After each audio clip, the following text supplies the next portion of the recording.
Hello everyone, welcome back to STS, Science, Technology, Economy, Strategy 등을 고민하는 곳입니다. 기사 사진을 보시면 마이크로소프트가 공기 중에 이산화탄소 포집해서 저장하기 위해서 클라임워크스라는 전문 스타트업에 돈을 투자한다는 겁니다. 마이크로소프트 지원으로 만 톤가량 대기 중 이산화탄소 제거할 거라는 겁니다. 돈을 얼마를 주는지 액수는 비공개했습니다. 참고로 클라임워크스의 아이슬란드 최초 설비 용량은 4,000톤에 불과합니다. 그래서 지금 마이크로소프트 지원하는 게 최초 용량의 2.5배 규모 이렇게 투자를 한다는 거죠. 여기서 질문 한번 던져보겠습니다. 클라임워크스는 위 거래로 돈을 벌겠죠. 지금까지는 없던 방식으로 아마 상당한 돈을 벌 것 같습니다. 질문은 돈 주는 마이크로소프트가 얻는 이익은 뭡니까? 예? 천재들의 집합인 마이크로소프트가 왜 저런 짓을 하겠습니까? 기업의 사회적 책임이나 기후위기 해결에 공헌하기 위해서 힘들게 번 돈 기꺼이 사용하는 것이다. 이렇게 생각하신다면 부끄러운 0점입니다. 0점. 100점 만점에 저는 이렇게 답안을 쓰면 0점 주겠습니다. 마이크로소프트는 CCC에 투자함으로써 앞으로 지출될 비용을 줄이는 그런 이익이 있다는 겁니다.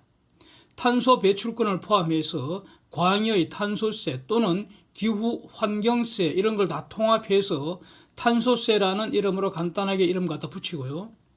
사업 과정에서 탄소를 배출하거나 지금까지 사업 과정에서 탄소를 배출하였던 그런 기업들에게 탄소세 앞으로 부과할 수밖에 없을 것인데 CCS 비용보다 탄소세 등을 더 높게 정책적으로 책정해야 되지 않겠습니까?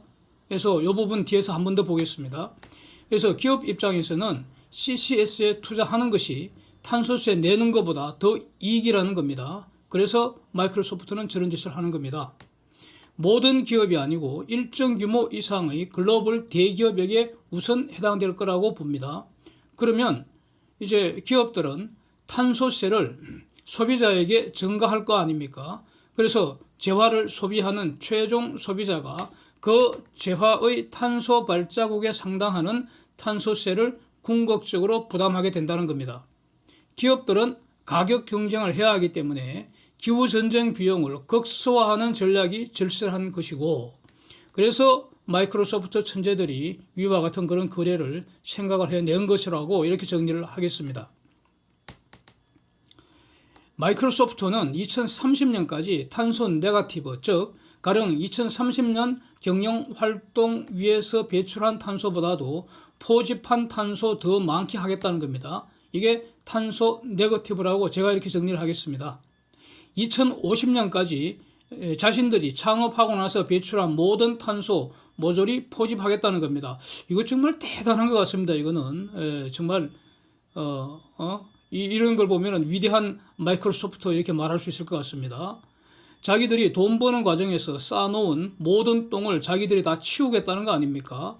그래서 2년여 전부터 21개의 탄소 포집 프로젝트에 투자 계약을 맺었다는 거고, 이게 이산화탄소 포집 양으로 대략 한 250만 톤에 상당한다는 겁니다. 지금 마이크로소프트는 10억 불 정도로 클라이밋 이노베이션 펀드에 출자를 했지 않습니까? 여기서 지금까지 대략 한 4억 7,100만 불 가량을 지금 집행을 하고 있다는 겁니다. 여기서 이제 이 분야 CCS 분야의 한국의 연구자나 개발자들도 정부 지원금만 바랄 게 아니라 만약 그 아이디어가 사업성이 있다면 저런 글로벌 기업들과 상생할 수 있는 방법이 적지 않다, 이걸 알 수 있습니다. 핵심은 CCS, 즉 탄소 포집 저장 비용 극소화하는 것이 중요하고요. 여기서 이제 DAC라는 거, 다이렉트 에어 캡처, 공기 중에 있는 이산화탄소를 직접 포집해서 땅속에 파묻어 버리는 이거는 가령 이제 위에서 봤던 저 회사는 지상에 설비를 설치해서 가동을 하는 겁니다. 그럴 경우에 가령 공기를 흡입을 해야 되잖아요. 그 과정에서 에너지 소비해야 되죠. 그래서 포집 에너지가 포집 비용에 아주 굉장히 중요한 팩트가 되지 않겠습니까? 예? 그리고 그런 DAC를 운영하는 그런 포집 에너지는 탄소 프리 에너지라야 될 것이고요. 사진 보시면 열차에 탄소 포집칸을 설치하겠다 이런 아이디어입니다. 열차의 운동 에너지로 공기가 포집 시스템을 그냥 지나가게 하고, 그 다음에 브레이크 에너지를 전기 에너지로 전환시켜서 DAC의 구동 에너지로 활용하겠다 이런 겁니다. 또 다른 사진은 자동차 그릴 뒷부분에 탄소 포집기를 설치하겠다는 겁니다. 그러면 운행 중에, 즉 자동차의 운동 에너지로 자연스럽게 공기가 흡입이 되는 것이고, 여기서 탄소 포집해서 또 저걸 전기차라면 충전하거나 아니면 가스차라면 연료 주입할 때 그 포집된 탄소를 별도로 분리하겠다. 그 다음에 저 일종의 DAC이기 때문에 저 DAC를 구동하는 에너지는 어디서 얻겠느냐? 차량 루프하고 본넷에 태양 전지 설치해서 그 태양광 에너지로 구동한다는 겁니다. 그래서 이런 거는 이제 탄소 포집의 측면이고요. 지금 마이크로소프트와 같은 처지의 그 물주들이 누가 있겠습니까? 가령 항공사들이나 대한항공 당연히 해당될 것이고, HMM도 해당될 것이고, 이런 그 HMM과 같은 건 해상 운송업자들 이렇게 한번 생각해 보면은 비행기나 이런 대형 선박 이런 데는 배터리 추진은 불가능합니다. 배터리 무게 너무 무겁고요. 불가능합니다. 그래서 현재와 같이 특히 비행기 같으면은 화석 연료 사용이 불가피합니다. 그러면 비행기나 선박, 대형 선박 그 운항 과정에서 배출되는 탄소, 이걸 이제 그 포집할 수 있도록 위 마이크로소프트처럼 DAC 분야에 투자하는 것을 옵션으로 고려할 수 있지 않겠습니까? 그래서 가령 뭐 이런 겁니다. 비행기 운항하면서 100의 이산화탄소를 배출했다면은 DAC에 투자해서 그 DAC 설비가 100을 그 포집을 하면은, 그러면 저 항공사는 그 디카보니제이션 했다 이렇게 평가해 준다는 거죠. 탄소세 안 물리면 되잖아요. 그래서 이제 여기서 이제 제가 제기하는 문제라는 것은 공기 중에 이산화탄소 포집해서 유용한 물질로 전환하는 세계 최고의 기술이 뭐겠습니까? 그게 바로 태초부터 사용해오는 기술, 바로 하나님이 창조하신 식물의 광합성 기술 아니겠습니까? 그래서 사하라 등의 사막에 숲을 가꾸는 것, 즉 숲 복원 투자를 하면은 탄소세 구입 효과를 주면 되지 않겠습니까? 그 다음에 또 바다 같은 이런 지금 바다의 생물 자원 다양화시키고 번성시키면 얘네들이 살아있는 동안에는 탄소 저장할 수 있고요. 그게 이제 계속 먹이 사슬로 연결될 테니까 결국 최상위 포식자는 이제 수십 년 수명이 될 테니까 탄소가 그 안에 저장되는 효과가 있죠. 그 수명 기간 동안에는. 그래서 이런 방식이 그래서 좀 전에 그렇게 생물 자원 다양화 번성시키면 얘네들이 살아있는 동안 탄소 저장하기 때문에 결과적으로 해수 바닷물의 탄소 저장 능력이 향상된다는 겁니다. 바닷물과 공기는 맞닿아 있기 때문에 그 점을 통해서 끊임없이 이산화탄소가 바닷물 속에 녹아 들어가기도 하고 또 녹아 나오기도, 다시 공기 중으로 나오기도 하고 그렇단 말이죠. 그래서 해수 바다 전체의 이산화탄소 저장 능력을 향상시킬 수 있는 방법이 되지 않겠는가. 그래서 사막에 물만 있다면 숲 복원 가능하지 않습니까? 그래서 여기서 DAC라는 저 기계로 공기 중에 직접 이산화탄소 포집하는 그 경제성,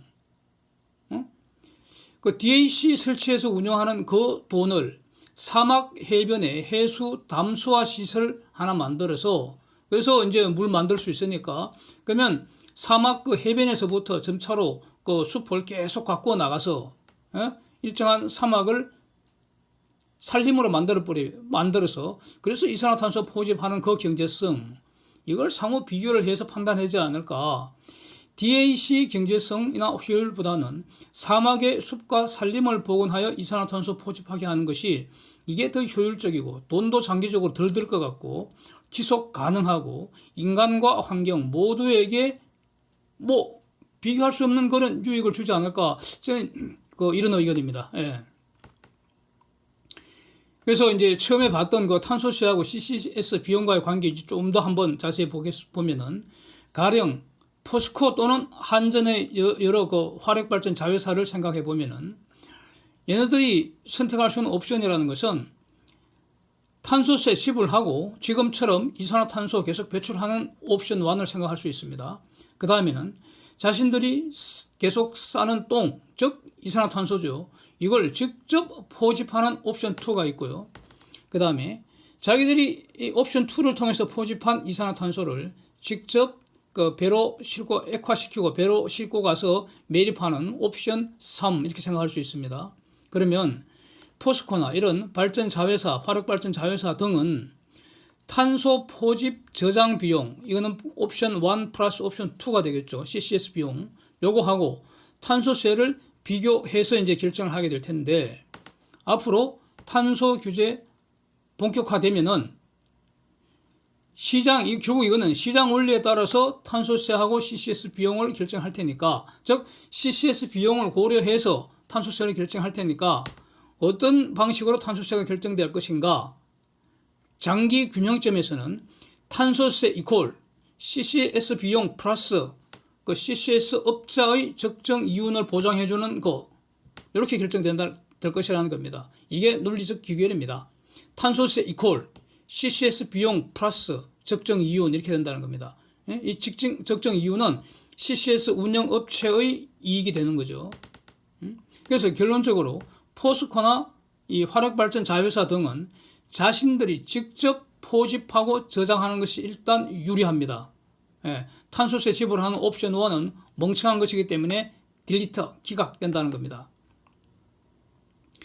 여기서 이제 더 나아가서 좀 밸류 체인을 보는 겁니다. 그래서 포집은 직접 하더라도 포집된 이산화탄소를 직접 해저에 저장하는 것은 규모의 경제상 불리하다고 봅니다. 그래서 포스코, 각종 발전 자회사, 각종 시멘트 회사, 모든 그 이산화탄소를 1차적으로 포집한 그곳에서 그걸 전부 다 싹 수거를 해서 한 곳에서 액화를 하고, 이런 어떤 그 전문 기업이 하나 나타날 수 있고, 밸류 체인이죠. 그 다음에 요걸 운송하여 매집하는 전문업자, 이게 액화 이산화탄소 해상 운송업자 아니겠습니까? 지금 이런 회사 없잖아요. 근데 앞으로 생길 가능성이 매우 높다는 거죠. 이렇게 돼야지 규모의 경제, 전문화, 분업화 등으로 비용이 뚝 떨어진다는 겁니다.